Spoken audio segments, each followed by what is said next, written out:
Hello friends, welcome to Malvani Tadka. आज आपण पाहणार आहोत सुके बोंबील बटाटा। लागणारं साहित्य आहे सुके बोंबील घेतलेले, 2 मोठे कांदे चिरून घेतलेले आहे, 2 टोमॅटो घेतलेले आहेत, कोकम घेतले, मीठ, आलं लसूण पेस्ट, इथे घरी जो असतो तो लाल मसाला कोणताही, मी इथे मालवणी मसाला घेतलेला आहे, हळद आणि हिंग।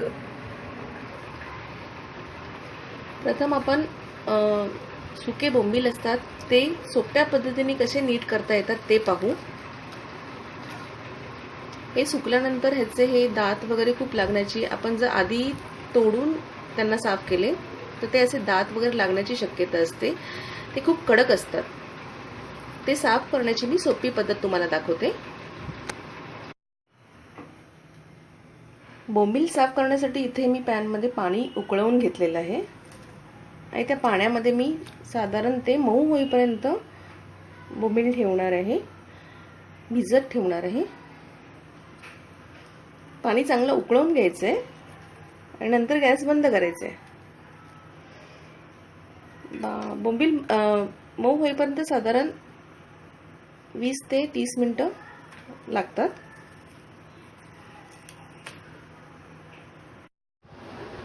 आपण साधारण 20 मिनिटं बोंबील पाण्यामध्ये ठेवले होते। हे बोंबील थोडेसे मोठे आहेत त्याच्यामुळे 20 मिनिटं नाही तर 10 मिनिटांमध्ये, जर छोटे बोंबील असतील तर ते 10 मिनिटांमध्ये सॉफ्ट होतात। आणि आपण जेव्हा आधी सुके असताना जर ते कापायचा प्रयत्न केला तर ते खूप कठीण जातं।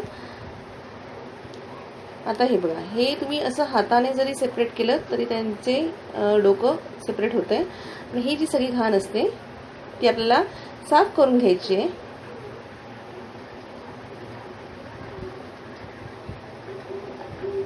एवढा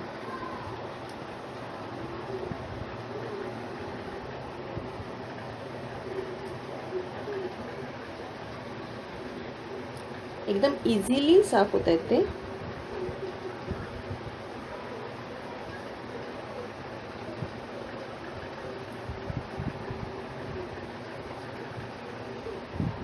आणि आपण गरम पाण्यामध्ये घातल्यामुळे ते सॉफ्ट होणार आहे आणि शिजताना सुद्धा ते लवकर शिजणार आहेत।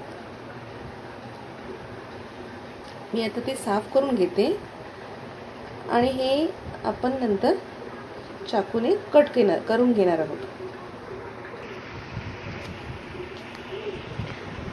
आपले बोंबील धुवून चिरून स्वच्छ करून तयार आहेत। मी ते चाकूने कापून घेतलेले आहेत। इथे मी बटाटा कापून घेतलेला आहे।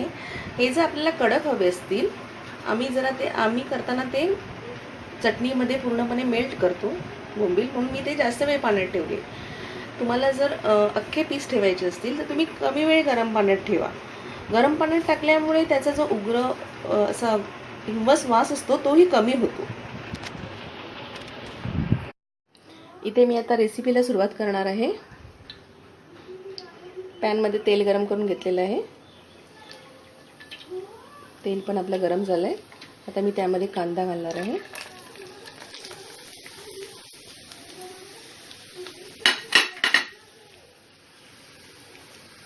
कांदा हा आपल्या आवडीनुसार आहे, पण सुक्या मच्छीमध्ये कांदा टोमॅटोची ग्रेव्ही छान लागते।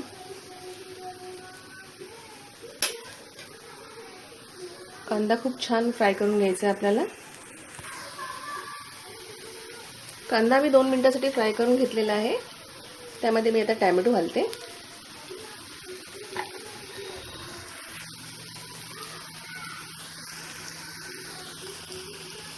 कांदा आणि टोमॅटो परत आपण 2 ते 3 मिनिटं शिजवून घेतलेला आहे। आता मी आलं लसूण पेस्ट घालणार आहे त्यामध्ये। हे हळद, मसाला आणि हिंग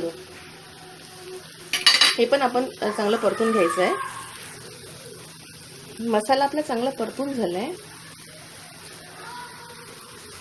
इथे मी आता बटाटा, हे मी फणसाच्या बिया आहेत त्या फोडून घेतलेल्या आहेत, त्या पण खूप छान लागतात सुक्या मच्छीमध्ये, त्या माझ्याकडे होत्या।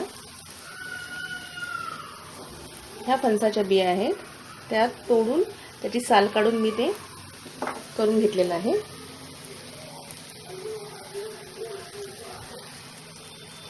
हे सगळं मी बटाटा आणि त्या बिया घालून घेते.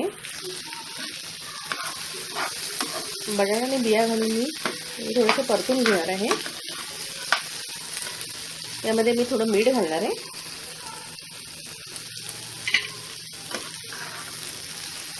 थोडंसं पाणी घालूया आपण याच्यामध्ये, जास्त नाही घालायचं. आता आपण ड्राय बॉम्बेडक म्हणजेच सुके बोंबील घालणार आहोत त्यामध्ये.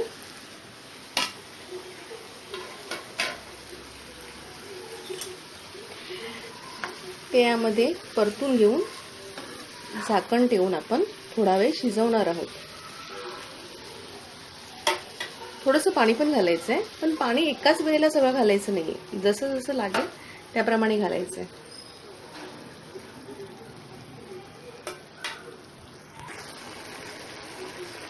शेवटी आपण यामध्ये कोकम घालून घेणार आहोत. टोमॅटो वापरल्यामुळे मी कोकम जास्त घातलं नाहीये. यामध्ये आपण सीझनला आंबट कैरी सुद्धा घालू शकतो, तीही खूप छान लागते सुक्या मच्छीमध्ये.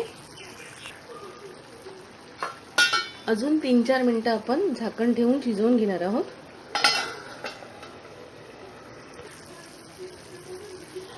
आपला बोंबील बटाटा झालेला आहे तयार. आपण कोथिंबीर घालून ते सर्व करून घेऊ. आपली बोंबील बटाटा रेसिपी तयार आहे.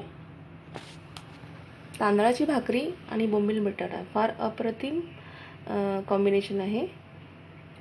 तुम्हाला माझी रेसिपी आवडली असेल तर लाईक करा, शेअर करा, सबस्क्राईब करा. थँक्यू.